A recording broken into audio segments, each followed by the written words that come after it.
की खबरें आपके साथ मैं हूं कंचन डोगरा। और आइए सबसे पहले आपको बताते हैं नगर निगम, नगर पालिका परिषद 2 और नगर पंचायतों में रिजर्वेशन की सूची जारी होते ही कई नेताओं ने अपनी आपत्ति जतानी शुरू कर दी है। विकासनगर से बीजेपी के विधायक मुन्ना सिंह चौहान ने इस बात पर हैरानी जताई है कि उनकी विधानसभा में सबसे कम जनजाति का वोटर है, तब भी विकासनगर को एसटी आरक्षित कर दिया गया है, जबकि खटीमा और दारचूला में सबसे ज्यादा जनजाति का वोटर है, लेकिन वो जनरल कैटेगरी में रखा गया है। इन सबके बीच में लोकल बॉडीज में आरक्षण को लेकर 7 दिन के भीतर आपत्ति दर्ज की जा सकती है।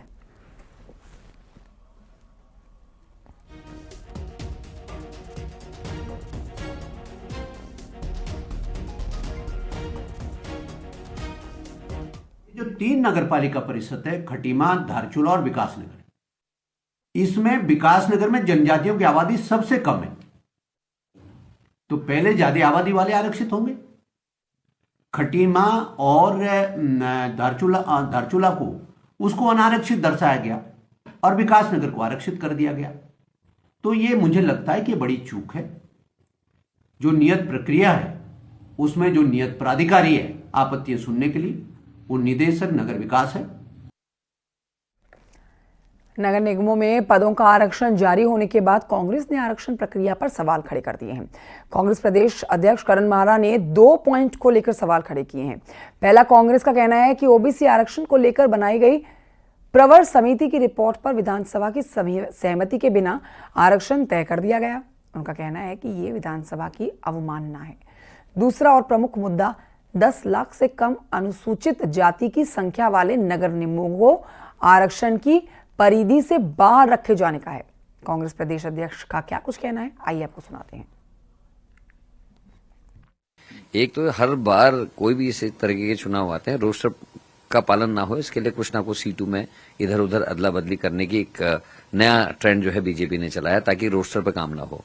दूसरा, आरक्षण को लेकर प्रवर समिति का गठन किया गया था विधानसभा के द्वारा, और प्रवर समिति की बैठकें हुई, और मेरी सुस्पष्ट जानकारी है कि प्रवर समिति ने अपनी रिपोर्ट जो प्रस्तुत की या नहीं की, लेकिन वो अभी तक हाउस में पटल में नहीं रखी गई है, क्योंकि ये नियम है कि अगर प्रवर समिति को कोई कानून या कोई बिल जाता है तो जो प्रवर समिति की रिपोर्ट आती है उसको फिर विधानसभा से पारित करना, पास करना आवश्यक होता है, जो अभी तक नहीं हुआ।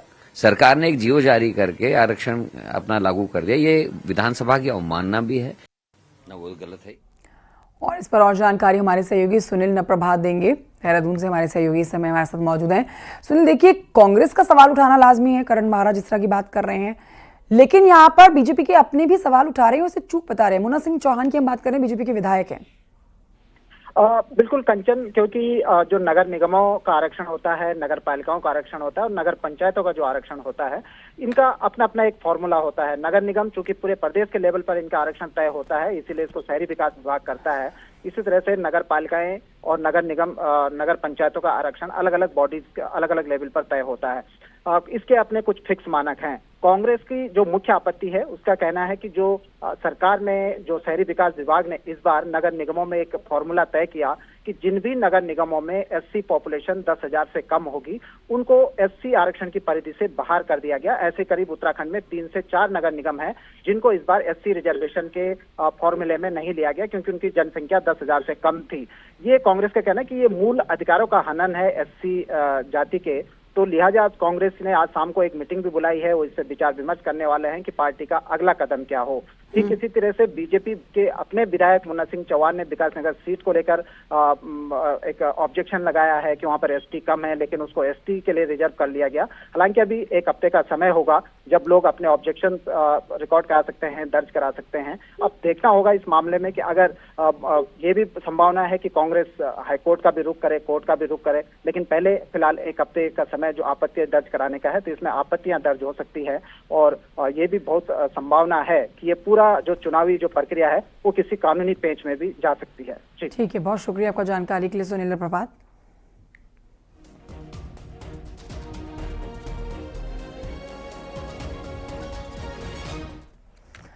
तो देखिए, नगर निकाय चुनाव के लिए सीटों पर आरक्षण तय कर दिया गया है।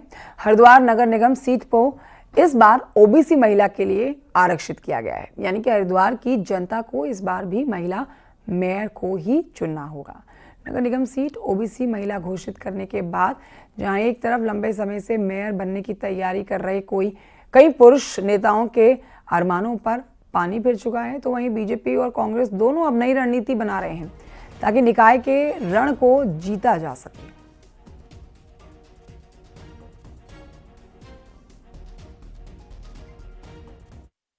आरक्षण जारी हुआ है मेयर सीट का, उसके अनुसार जो है पार्टी अपनी रणनीति बनाने का काम कर रही है और मुझे लगता है कि पार्टी पूरी तरह से तैयार है और इस चुनौती को हम पार करेंगे और भारतीय जनता पार्टी नगर निगम में बोर्ड बनाते हुए अपनी मेयर सीट जीतने का काम करेगी। जो भी हमारे पार्टी के जो कैडर हैं उनके आवेदन आने हमारे यहाँ शुरू हो गए और जो भी पार्टी को लगेगा जिसकी लोगों में लोकप्रियता होगी निश्चित रूप से उसको उम्मीदवार कांग्रेस बनाने का काम करेगी। नैनीताल नगर पालिका की सीट को बीजेपी आज तक नहीं जीत पाई है, लेकिन आपको बताएं कि इस बार जारी आरक्षण के तहत इस सीट पर अनुसूचित जाति का उम्मीदवार चुनाव लड़ेगा।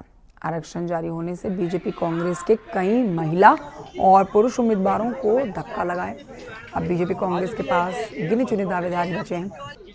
ऐसे में अब देखना होगा कि बीजेपी और कांग्रेस की अगली रणनीति क्या होती है।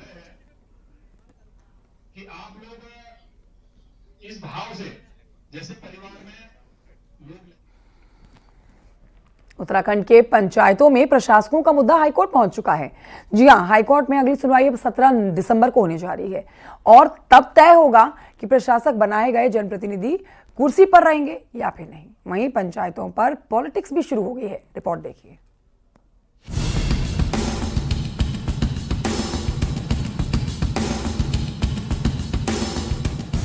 उत्तराखंड की पंचायतों पर इन दिनों जमकर पंचायत हो रही है। पहले 5 साल पूरे कर चुके जिला पंचायत अध्यक्षों को ही प्रशासक बनाया गया। अब वही फैसला ब्लॉक प्रमुख और ग्राम प्रधानों में भी लागू हो चुका है। अगले आदेशों तक सभी जनप्रतिनिधि प्रशासक बने रहेंगे। लेकिन क्या पंचायती राज विभाग का फैसला हाई कोर्ट में टिक पाएगा, ये 17 दिसंबर को तय होगा। दरअसल अब तक के जिला पंचायत अध्यक्षों को ही प्रशासक बनाए जाने के फैसले को हाई कोर्ट में चुनौती दी गई है और संवैधानिक व्यवस्था के तहत फैसले को गलत बताया गया है। हाई कोर्ट गए पक्ष का अपना तर्क है, जबकि प्रशासक बनाए गए प्रतिनिधियों को हाई कोर्ट के फैसले का इंतजार है। प्रशासक नियुक्त किए गए हैं जिला पंचायतों में, उस मामले को चुनौती दी गई थी क्योंकि राज्य सरकार ने 2011 में हाई कोर्ट को एक अंडरटेकिंग दी थी कि भविष्य में कभी भी बल्क में एडमिनिस्ट्रेटर अपॉइंट नहीं किए जाएंगे। कभी अपवाद स्वरूप ही कोई परिस्थिति आने पे एडमिनिस्ट्रेटर अगर अपॉइंट करना पड़े तभी करेंगे। तो उस अंडरटेकिंग का भी उल्लंघन हो रहा है और साथ ही संविधान के आर्टिकल 243E के जो मूल भावना है उसके विरुद्ध ये डिले और जो एडमिनिस्ट्रेटर जो पॉलिटिकल पर्संस को अपॉइंट किया गया है। पंचायती राज एक्ट की व्यवस्थाओं के अनुरूप और लोकतांत्रिक व्यवस्था के अनुरूप सरकार के द्वारा उक्त निर्णय लिया गया है। क्योंकि अब मामला न्यायालय में है तो इस पर टिप्पणी करना उचित नहीं समझता हूं और न्यायालय का जो भी निर्णय होगा वो सर्वमान्य होगा। सरकार ने जिला पंचायत, ब्लॉक और गांव में प्रशासक बनाने का काम पंचायती राज एक्ट के तहत किया। ऐसे में पहली बार लिया गया यह फैसला हाई कोर्ट में टिकेगा या नहीं, नजर इस पर है। वहीं पंचायतों की पॉलिटिक्स पर बीजेपी और कांग्रेस आमने सामने हैं। और ये मामला माननीय हाई कोर्ट में है और 17 तारीख को माननीय हाई कोर्ट का डिसीजन आएगा और जो भी हाई कोर्ट का निर्णय होगा उसी के निमित्त सरकार निर्णय लेगी। और विशेषकर मैं ये भी कहना चाहूँगा कि जो इस तरह से जो प्रशासक नियुक्ति का मामला है ये किसी जीवो के तहत और किसी नियम के तहत और जो पंचायती राज एक्ट है उसमें संशोधन के तहत ही किया गया, ऐसा कोई नहीं कर सकता। हाई कोर्ट में मामला आया है, सामने आया है, जो लोगों ने वहाँ पर याचिका दायर की है, तो निश्चित रूप से ये होना ही होना था और इसमें हमें उम्मीद है कि हाईकोर्ट कोई सकारात्मक निर्णय लेगा और सरकार को प्रशासकों की नियुक्ति के, पंचायत राज एक्ट भी कहता है प्रशासकों को नियुक्त करने का कोई अधिकार नहीं है। लेकिन आप जानबूझकर चुनाव टालना चाहते हैं, बार बार चुनाव टाल रहे हैं। आपने नगर निकाय में भी यही किया, कोऑपरेटिव में यही किया, अब आप पंचायतों में प्रशासक नियुक्त कर रहे हैं। उत्तराखंड में पहली बार पंचायतों में जनप्रतिनिधियों को प्रशासक बनाया गया है, पर पहली बार किया गया प्रयोग सही है या गलत, ये बात अब हाईकोर्ट तय करेगा और उसी फैसले से प्रशासकों का भविष्य तय होगा। नैनीताल से वीरेंद्र बिष्ट के साथ दीपांकर भट्ट, न्यूज़ 18 देहरादून।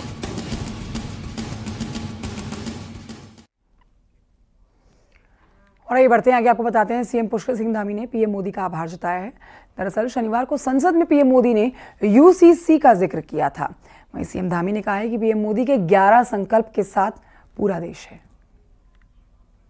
मैं आदरणीय प्रधानमंत्री जी का अभिनंदन करता हूं, उनका आभार व्यक्त करता हूं कि उन्होंने देश के सामने यूसीसी की बात करी है और 11 संकल्प देश के सामने उन्होंने रखे हैं।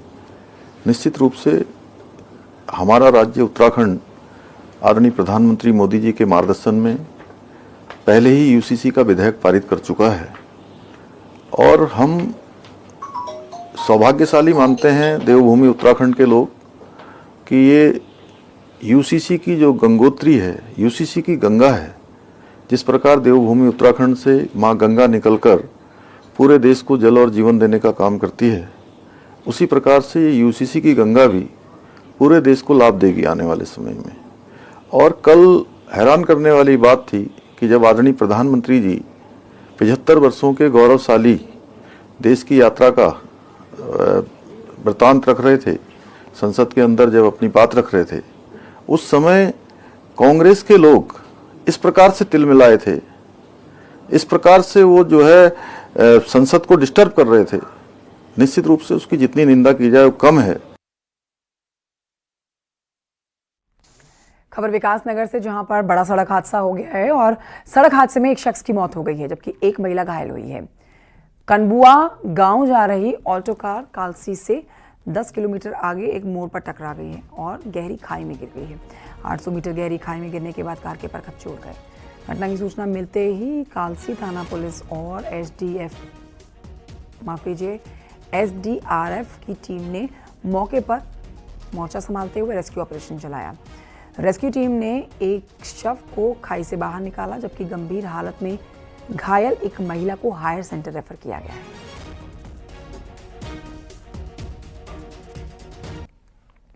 उधर पौड़ी जिले में साइबर धोखाधड़ी की घटनाएं लगातार बढ़ती जा रही हैं। इसके झांसे में आकर लोग अपनी गाड़ी कमाई को खोते जा रहे हैं, जमा पूंजी गंवाते जा रहे हैं।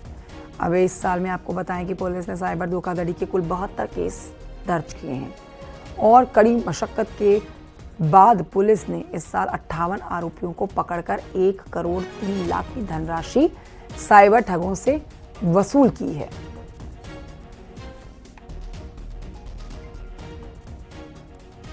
की पुलिस के द्वारा लगातार फाइनेंशियल फ्रॉड व साइबर फ्रॉड के विरुद्ध कार्रवाई करते हुए कुल 72 मुकदमे वर्ष भर में पंजीकृत किए गए हैं, जिसमें कुल 58 अभियुक्तों के विरुद्ध कार्रवाई भी की गई है और कुल 1 करोड़ 3 लाख की धनराशि विक्टिम्स को वापस करवाई गई है।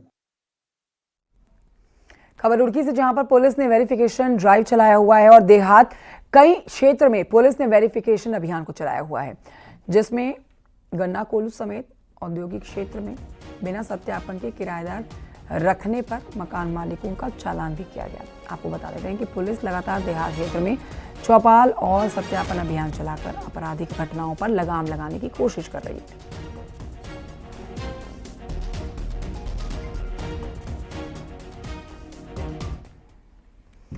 देहरादून से अगली खबर है, जहां पर आज नेशनल गेम्स का लोगो लॉन्च किया जाना है। एंथम, शुभंकर समेत 5 सिंबल और लॉन्च किए जाएंगे। आज लॉन्च किए जाने हैं। इसके साथ ही खिलाड़ियों की जर्सी भी लॉन्च होगी। कार्यक्रम में केंद्रीय खेल राज्य मंत्री सीएम पुष्कर सिंह धामी मौजूद रहेंगे। भारतीय ओलंपिक संघ के अध्यक्ष पीटी उषा भी इस कार्यक्रम में शामिल होंगी। राज्य में 28 जनवरी से नेशनल गेम्स शुरू होने जा रहे हैं, जिसका लोगो आज शाम को लॉन्च किया जाएगा।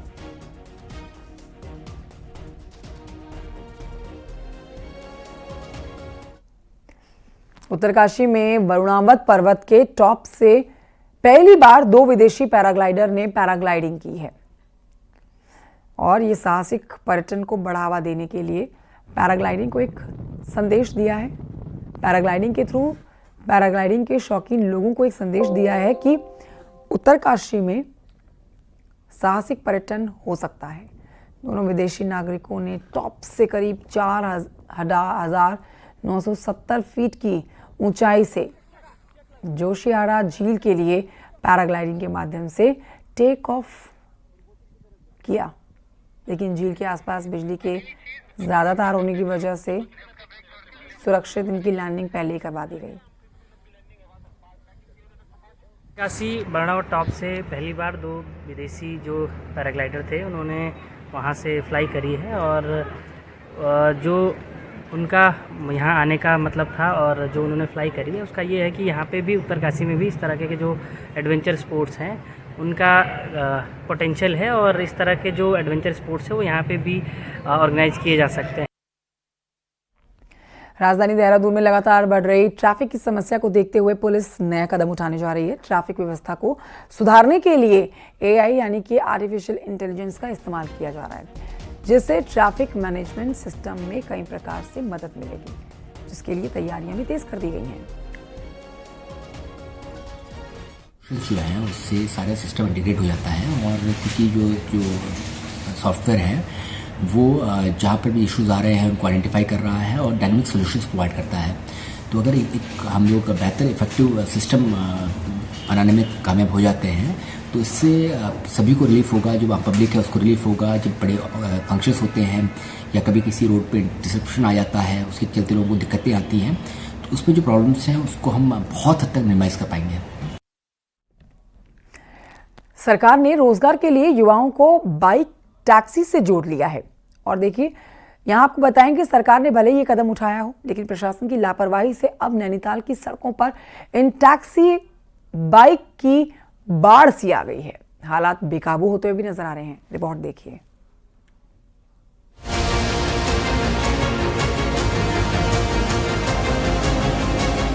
नैनीताल के चौक चौराहों पर टैक्सी बाइकों का आतंक इस कदर है कि पूरे शहर के लोग परेशान हैं। नो पार्किंग जोन से लेकर वन में इन बाइकों का रेला लगा रहता है। हालात इस कदर बिगड़े हैं कि 88 लाइसेंस होने के बाद शहर में 2500 से ज्यादा गाड़ियां दौड़ रही हैं, जिससे भारी दिक्कतें हो रही हैं। हालांकि प्रशासन कार्रवाई की बात कर रहा है।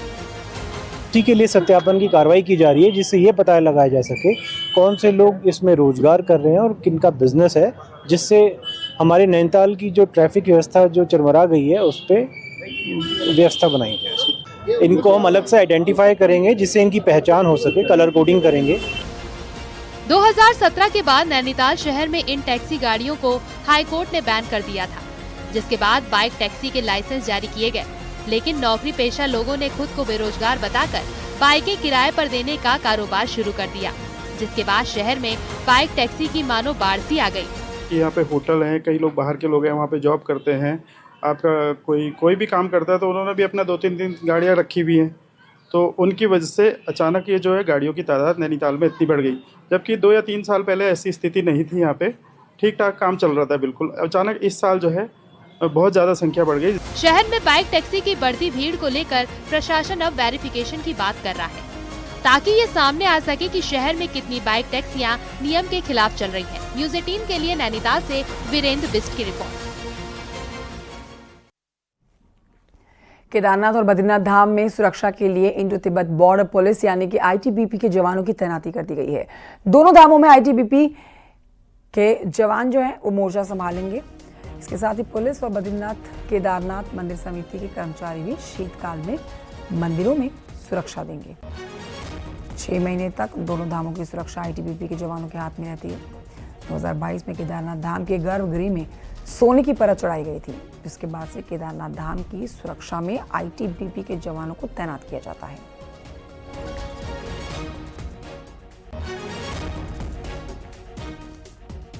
खबर चमोली से है, जहां पर आज आदि बद्रीनाथ के कपाट बंद हो चुके हैं।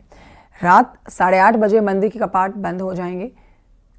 एक मंदिर के लिए हर साल कपाट बंद होते हैं। 14 जनवरी को मकर संक्रांति के पावन पर्व पर फिर से कपाट खोले जाएंगे।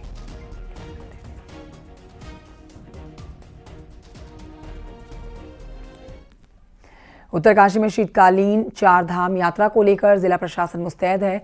इसी को लेकर जिलाधिकारी ने यमुनोत्री और गंगोत्री मंदिर समिति और तीर्थ पुरोहितों के साथ होटल एसोसिएशंस, टूर ट्रैवल व्यवसायियों के साथ बैठक की है।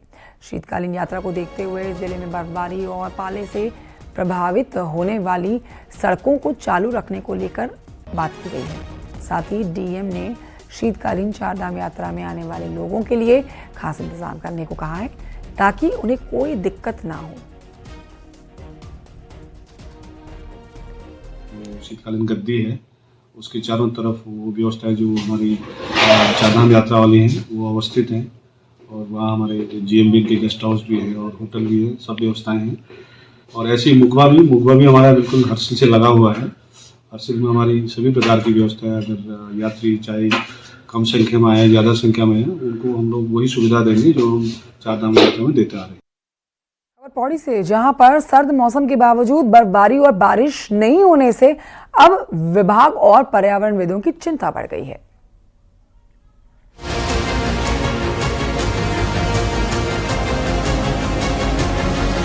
उत्तराखंड के ऊंचे हिमालय क्षेत्र और कई इलाकों में भले ही कुछ दिन पहले बारिश और बर्फबारी हुई हो, लेकिन पौड़ी जिले में सर्द मौसम के बावजूद बर्फबारी और बारिश न होने से पर्यावरणविदों, वैज्ञानिकों और वन विभाग की चिंता बढ़ गई है।